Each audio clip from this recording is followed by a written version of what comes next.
Well, hello everybody. Welcome to 2026 NFL football. It's um, it's funny these informational videos you get from these experts on who to pick, why you should pick them, why they suggest them, and what they're selling you. I'm not selling anything. I can just give you some advice from playing this fantasy football sport for 30 years. Been pretty successful at it, and I can kind of give you an idea of how you might want to draft differently than everybody has the same advice. They'll be like, you need to draft two running backs first two rounds, or the top wide receiver, the top tier tight end, elite tight end.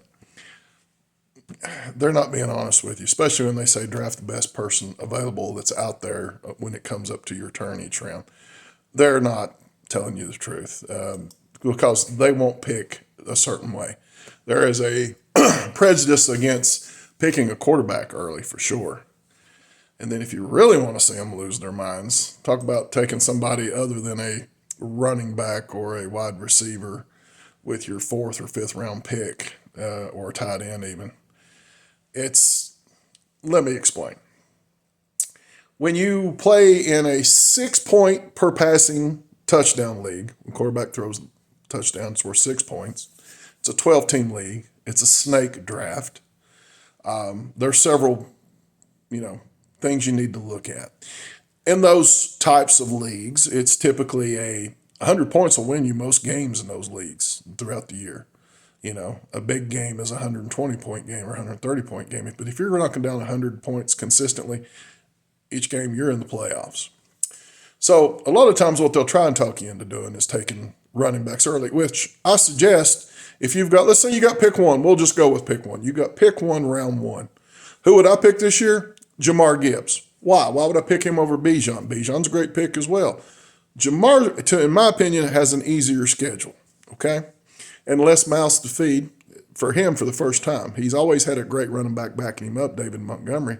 I think he's going to pick up several of those snaps, of course. So he is very productive as Bijan, and I think he's going to get more opportunity this year, and I think he's got a better schedule. But that's beyond what we're really talking about today. So I'll pick him first, so I'm picking first. So when it comes around on a snake draft, I'm picking 24th in the second round, which means I've went two whole rounds without a pick, basically. Usually A.J. Brown, George Pickens is in that area. That's a fine pick. They're going to get you 100 and, I don't know, they'll probably get you, let's just look at it here. Based on last year's stats, a Pickens would get you a little over 11 points a game on average. That's not terrible for a wide receiver. So, but I'm thinking Mr. A.J. Brown, Drake May throwing him the ball. I think A.J. Brown might be my pick, but you can't go wrong with either one of them. So who do I pick? Round three, pick one. I pick a quarterback. Well, and that's not way far off because on ADP already this year, who's going round three, pick two? Josh Allen on average. So saying Josh Allen, that's not a big deal. That's not way off the board as far as, saying, oh, picking a quarterback that early is way off the board. If it's Josh Allen, no, it's not. What's Josh Allen give you? He gives you 400 points a year on average, which are a little over 23 points a game. 23 points a game, that's great. Now, last year there was only a couple of 400-point quarterbacks, one being Matthew Stafford, great quarterback, lots of weapons. I don't think he's going to be as productive this year simply because he's got a defense around him now, a lot better defense, and they're not going to be in some blowout games or in some, have to score every time they touch the ball type of games. So I think his production is going to go down some. Drake May was a 400-point quarterback last year. So was Josh Allen in this in CBS league, which is the 6 point per passing touchdown league. He was 399 points, so basically a 400-point guy. If you go back a couple years, you got Joe Burrow, huge years, Lamar Jackson, those type of guys. So, and I think Joe Burrow is going to have just a monster year. I think Drake May is going to have another great year. I think Josh Allen's going to have a great year. Why do I think Josh Allen's going to have a great year? He always does. But now he's got DJ Moore. And DJ Moore, don't sleep on him. He's another one. A little bit further into it here. So I've picked up, we'll say Josh Allen. So there's 23 points that I get. I can give you the next couple of plays are going to blow your mind. So when it comes back to me, basically 2 more rounds are gone. Who would have been the number 1 receiver last year on points per game or points period? As far as wide receivers go, last year you're looking at Puka and JSN, and they both averaged a little over 13 points a game. Guess who else averaged over 13 points a game? Seahawks defense. Seahawks defense averaged 15 points a game. Well, what's the best player on the board right now? Nobody's picked a defense yet. Here we are in the 4th round. Nobody's picked a defense. Why would I bypass that kind of production? 15 points a game as a defense. You put them up there. The Texans, 13.5. 13 points for the Broncos. Great averages for a wide receiver, and none of the wide receivers match that. When your number 1 wide receiver last year was giving you 13. These are the top 5 wide receivers last year. Nakua, 13.9. JSN, 13.7. Then down to 11.6 for number 3, Amon St. Brown. George Pickens, 11.1, and Jamar Chase, 10.8. Here's your defenses. 14.9, Seahawks. 13.5, Texans. 12.9, Broncos. Jaguars, 12.5. Browns, 11.7. Why would I not go with a top-tier defense right here? That's probably going to get me 2 or 3 more points. And by the time you get to the end of the 4th round, beginning of the 5th round, you're looking at wide receivers. None of the top 15, 20 receivers will even be on the list. And let's just go with the number 10 of last year, Nico Collins, 8.6 average points per game. Whereas you go to the number 10 defense last year, 10.9 points a game, the Rams. Rams will be one of those teams you might want to pick up. But look, let's say you're the number 1 pick. You're picking the last pick of the 4th round. I'm sorry. I would look at the defense, especially if the number 1 or 2 defenses is out there. That right there gives you, with Josh Allen, you got 23 points a game, actually 23.5. You pick up a Seahawks with a 15, it's 38 points. There's 38 points with 2 players. Remember, 100 points is the key number here. That's the goal you want to at least reach in that type of a league, a 6-point per passing touchdown league, a 12-team league. You want to get to 100 points. That should be your goal. Okay? So far, we have 38 points a game. So let's look at your top wide receivers are gone. Top tight ends, once you get past the top 2 or 3, they're going to be all the same, about the exact same production. I mean, you go from Dallas Goedert last year, the number 2 tight end in the league, average scoring per game, down to the number 10, George Kittle. 6.9 for Goedert. Kittle, 5.8. 1 point difference. Where might you look for some value here? Where I look for value is a kicker. Oh, God. Now he's lost his mind. He's talking about taking a place kicker in the 5th or 6th round. Yes, I am. Jason Myers last year, 11.1 points per game on average. Fairbairn, 10.5. Tough one to say. Aubrey from Dallas, my favorite kicker. He's kicking it from 60 as easy as other kickers are kicking it from 40. 10.4. Cameron Dicker, 9.3. Top 10, the worst was Chris Boswell, 8.3 a game. Okay? Why wouldn't I take a kicker here instead of a tight end that I'm going to pick up the same kind of tight end the next round anyway? There's not going to be that much difference in them. Same with a wide receiver. There's not going to be that much of difference in them. With your running backs, you try to, of course, to get you another stud running back since I have Jamar Gibbs. But when you get past the top 10, there's another 15 to 20 that are about the same people. But I will tell you this, last year, it was a 14-round draft in the CBS League I'm talking about, 12 teams.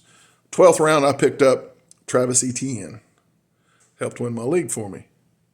He was still available.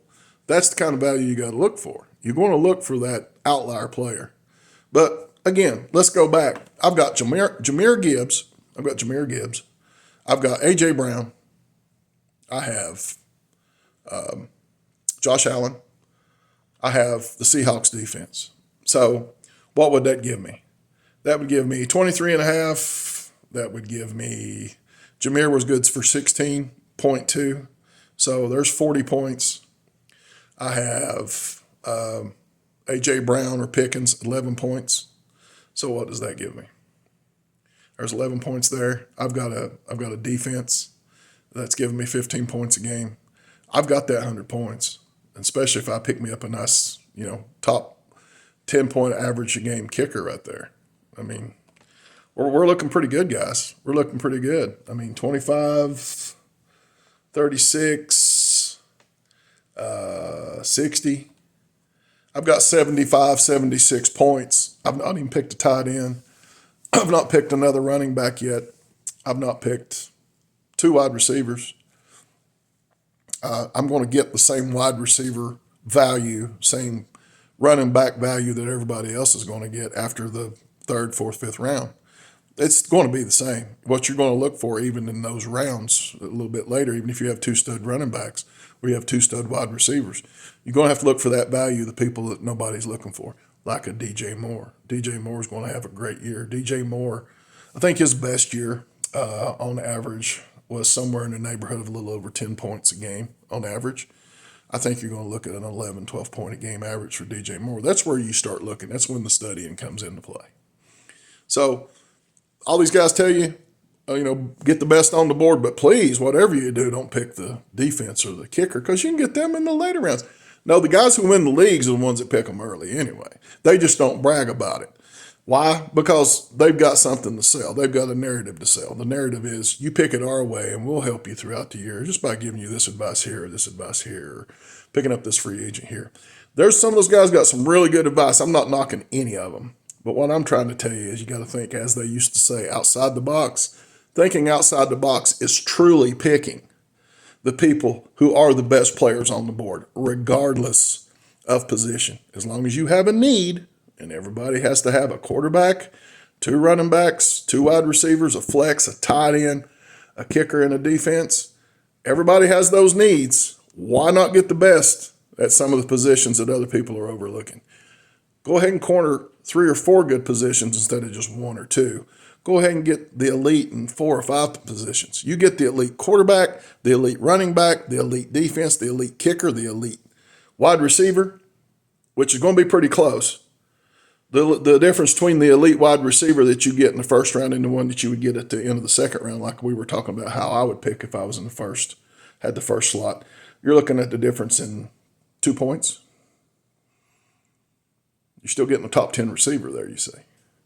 So I can corner 5 just by jumping and picking 2 positions that other people won't pick in the 5th, 4th, 5th, 6th round. Beat them to it. Beat them to it, and you're still going to wind up in and around the same area looking for this extra wide receiver or this extra tight end or this extra running back. You're going to wind up in very similar territory to the rest of the people who picked 2 or 3 running backs in a row or 2 or 3 receivers in a row, got the elite tight end. Make a difference by actually picking the best person on the board when the time comes, especially if it feels a need, okay? I'll have more things for you later on, but I thought this was important since it's getting ready to start, and a lot of people don't like what I've got to say, and I bet you if you read comments, once this gets uploaded, you'll see some comments where people being like, this guy's crazy, he don't know what he's talking about. Look at the wrinkles, the hair, which is none, the white in the beard, done this for a long time. And I've won lots of these championships, and I've done it because I'm not picking the same way everybody else is. That's the difference between the guy who wins the championship and a guy who looks great on paper, done it the right way, but guess what? It just didn't work out. Wound up 4th or 5th. And I wound up where everybody else is.